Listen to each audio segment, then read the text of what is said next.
Halo Sobat Kasih Fakta, kamu pasti nggak nyangka, benda yang biasanya identik dengan permainan anak-anak ternyata bisa membuat wilayah perbatasan Israel kembali siaga.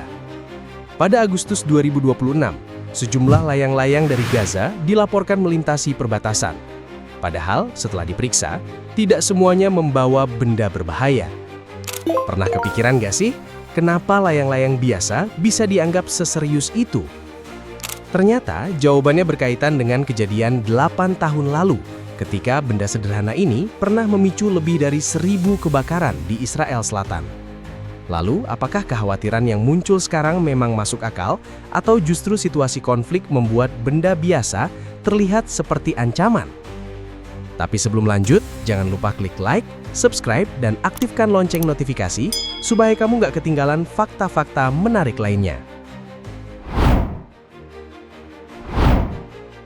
Akhir Agustus 2026, perhatian di sekitar perbatasan Gaza dan Israel tiba-tiba tertuju pada benda yang sangat sederhana.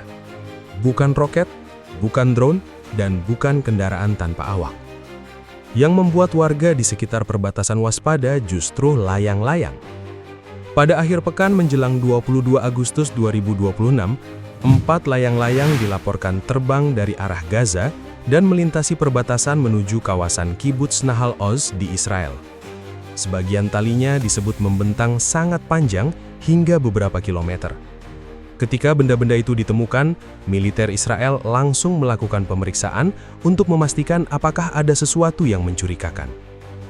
Hasil pemeriksaan justru cukup mengejutkan. Tidak ditemukan bahan peledak, material pembakar, atau perangkat lain yang menunjukkan ancaman langsung. Secara fisik, layang-layang tersebut tidak berbeda jauh dengan benda yang biasa digunakan untuk bermain. Namun, reaksi masyarakat setempat menunjukkan bahwa persoalannya tidak sesederhana itu. Pada 22 Agustus 2026, Dewan Regional Sha'ar HaNegev meminta militer Israel bertindak terhadap setiap layang-layang yang melintasi perbatasan dari Gaza. Kekhawatiran tersebut kemudian berkembang menjadi isu keamanan yang dibahas di tingkat pemerintahan. Sehari kemudian, pada 23 Agustus 2026, Perdana Menteri Benjamin Netanyahu memperingatkan bahwa Israel dapat meningkatkan serangan apabila peluncuran layang-layang, balon, atau drone dari Gaza terus berlanjut. Peringatan itu menimbulkan pertanyaan penting. Mengapa benda yang setelah diperiksa tidak membawa apapun tetap mendapat perhatian sedemikian besar? Jawabannya terletak pada pengalaman lama yang masih melekat kuat di kawasan perbatasan. Bagi sebagian warga Israel Selatan, bentuk layang-layang yang datang dari Gaza tidak lagi sepenuhnya identik dengan permainan. Ada ingatan tentang masa ketika benda sederhana itu pernah digunakan dengan tujuan yang sangat berbeda. Pada 25 Agustus 2026, laporan Reuters menyebut bahwa sejumlah layang-layang yang terlihat memasuki wilayah Israel selama sekitar 1 bulan sebelumnya tidak dilaporkan membawa material pembakar. Artinya, belum ada bukti bahwa layang-layang terbaru tersebut merupakan bagian dari serangan terorganisir. Meski begitu, pemerintah Israel tetap menganggap potensi ancamannya perlu diperhatikan lebih serius. Situasi di Nahal Oz membuat kekhawatiran itu terasa lebih dekat. Kawasan tersebut berada sangat dekat dengan Gaza dan pernah mengalami serangan pada 7 Oktober 2023. Sejak saat itu, benda yang bergerak dari arah Gaza lebih mudah memicu kewaspadaan. Terlebih jika bentuk atau metodenya pernah berkaitan dengan ancaman sebelumnya. Karena itu, meski pemeriksaan terbaru tidak menemukan bahan berbahaya, aparat dan warga tidak hanya menilai apa yang terlihat saat ini. Mereka juga mempertimbangkan apa yang pernah terjadi sebelumnya, serta kemungkinan bahwa metode lama dapat muncul kembali dalam bentuk yang sama atau sedikit berbeda. Kondisi ini memperlihatkan bagaimana situasi keamanan dapat mengubah arti sebuah benda. Sesuatu yang di tempat lain dianggap biasa, di wilayah konflik bisa menimbulkan alarm hanya karena memiliki sejarah tertentu. Yang membuat situasi semakin menarik, kekhawatiran itu ternyata bukan hanya datang dari pihak Israel. Di Gaza sendiri, mulai muncul imbauan agar anak-anak tidak menerbangkan layang-layang untuk sementara waktu, agar aktivitas tersebut tidak disalahartikan sebagai ancaman. Lalu, menurut kamu, apakah reaksi sebesar ini masuk akal jika layang-layang yang ditemukan tidak membawa bahan berbahaya? Untuk memahami kenapa Israel tetap waspada, kita harus kembali ke tahun 2018 ketika benda sederhana ini pernah memicu lebih dari 1.000 permakaran. Untuk memahami kenapa layang-layang yang melintasi perbatasan pada Agustus 2026 langsung memicu kewaspadaan, kita perlu kembali ke April 2018. Saat itu, demonstrasi besar berlangsung di sepanjang perbatasan Gaza dan Israel.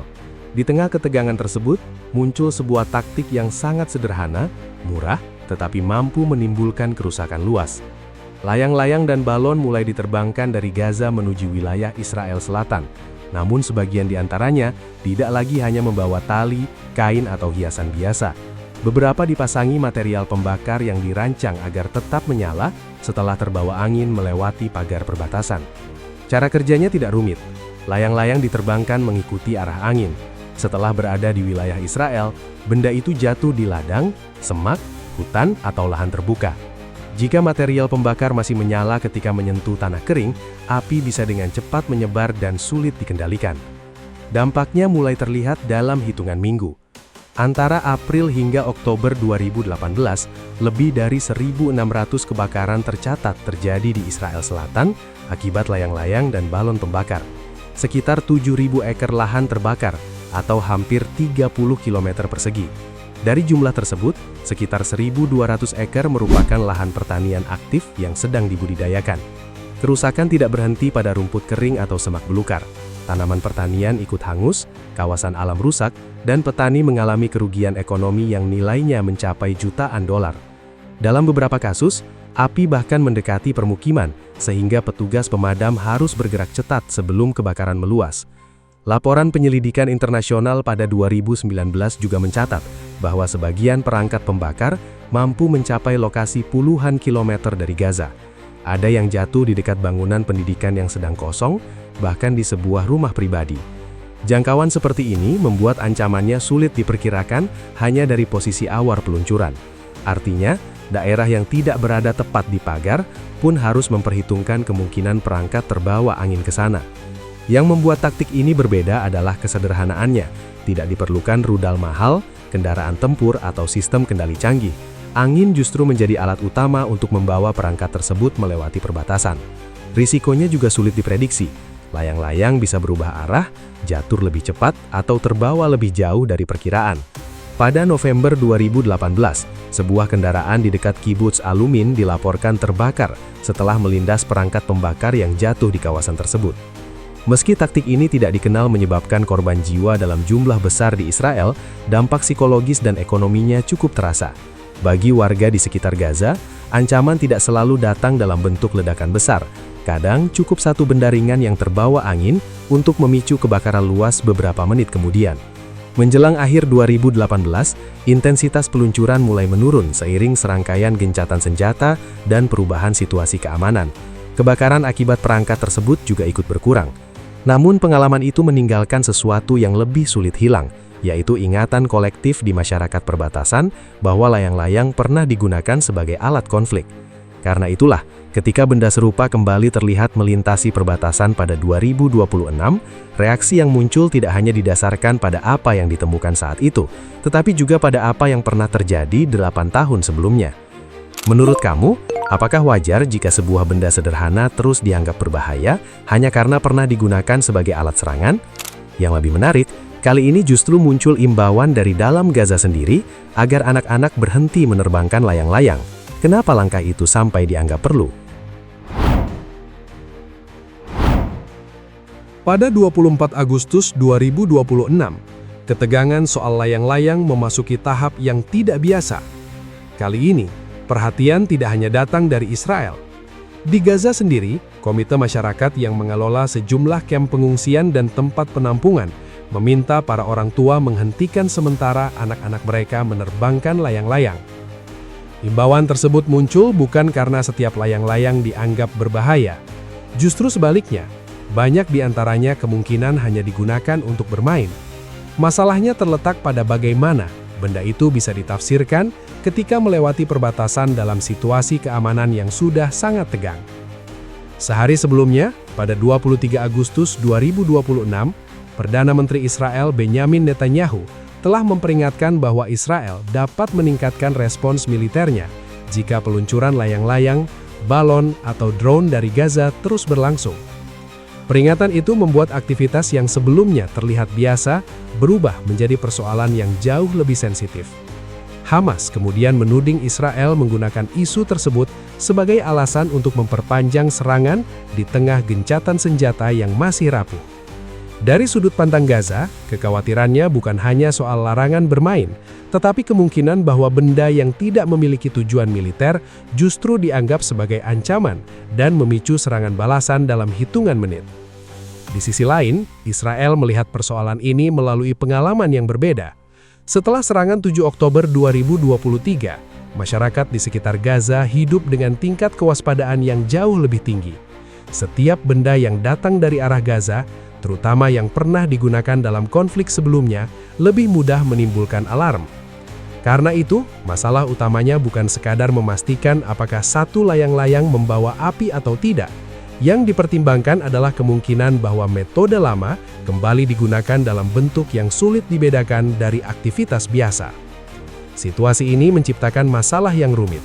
Jika setiap layang-layang dianggap ancaman, anak-anak dan warga sipil bisa kehilangan ruang untuk melakukan aktivitas sederhana. Namun jika semua benda diabaikan, ada kekhawatiran bahwa taktik pembakar seperti pada 2018 bisa kembali digunakan tanpa terdeteksi sejak awal. Israel sebelumnya juga pernah merespons peluncuran benda dari Gaza, termasuk balon, drone, dan layang-layang, dengan serangan terhadap sasaran yang mereka kaitkan dengan ancaman tersebut.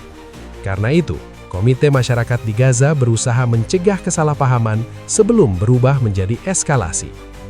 Pada 25 Agustus 2026, laporan Reuters menyebut bahwa sejumlah layang-layang yang terlihat memasuki Israel selama sekitar 1 bulan sebelumnya tidak dilaporkan membawa material pembakar. Fakta ini penting karena menunjukkan bahwa kekhawatiran kali ini lebih banyak berasal dari kemungkinan penggunaan ulang taktik lama, bukan dari bukti bahwa semua layang-layang terbaru telah dipersenjatai. Inilah yang membuat persoalan sederhana tersebut menjadi rumit. 8 tahun setelah kebakaran besar pada 2018, sebuah benda yang biasanya hanya membutuhkan kertas, rangka ringan, tali, dan angin, masih mampu mempengaruhi perhitungan keamanan di salah satu perbatasan paling sensitif di dunia. Pada akhirnya, layang-layang yang terbang pada 2026 menunjukkan bagaimana konflik panjang dapat mengubah makna benda sehari-hari. Bagi seorang anak, itu mungkin hanya permainan. Bagi warga di seberang perbatasan, bentuk yang sama dapat mengingatkan pada kebakaran, kerusakan, dan ancaman yang pernah terjadi. Menurut kamu, apakah langkah menghentikan sementara permainan layang-layang merupakan keputusan yang tepat untuk mencegah salah tafsir? Atau justru ketegangan sudah mencapai titik ketika aktivitas paling sederhana pun terlalu mudah dianggap sebagai ancaman? Dan jika satu layang-layang berikutnya kembali melintasi perbatasan, apakah kedua pihak mampu menahannya sebagai insiden kecil? Atau justru satu kesalahpahaman bisa membuka ketegangan yang jauh lebih besar? Pada akhirnya, kejadian ini menunjukkan bahwa di wilayah yang bertahun-tahun hidup dalam konflik, bahkan benda sederhana seperti layang-layang bisa membawa makna yang jauh lebih besar. Bukan karena bentuknya, tetapi karena sejarah, pengalaman, dan ketakutan yang melekat di baliknya. Kalau kamu suka pembahasan seperti ini, jangan lupa subscribe ke channel Kasih Fakta dan aktifkan lonceng notifikasi, supaya kamu tidak ketinggalan fakta-fakta menarik lainnya.